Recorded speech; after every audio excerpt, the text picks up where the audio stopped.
Hanap work serye update. Yung inapplyan natin sa healthcare, tumawag uli last week. Sabi, gusto daw tayong makausap or akong makausap for the last time nung executive. Ngayon, usually kapag ganon, interesado sila talaga sa'yo kapag interview.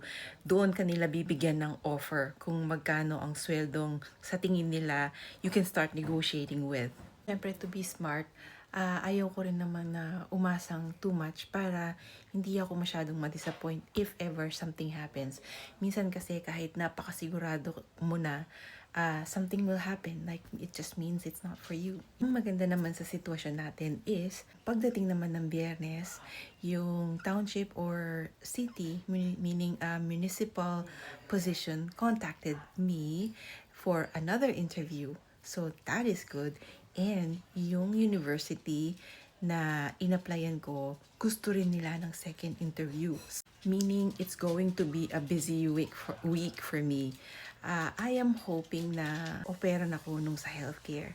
Gustong gusto ko talaga yun. Secure yung position na yun. Am I scared? Am I nervous? Yes, I am. But I'm still doing it. Ang iniisip ko na lang, kahit anong mangyari, I will be grateful. Kahit ano pang maging resulta ng mga meetings na to, ng mga interviews na to, I will be so happy. And if I don't get any of them, I will continue applying.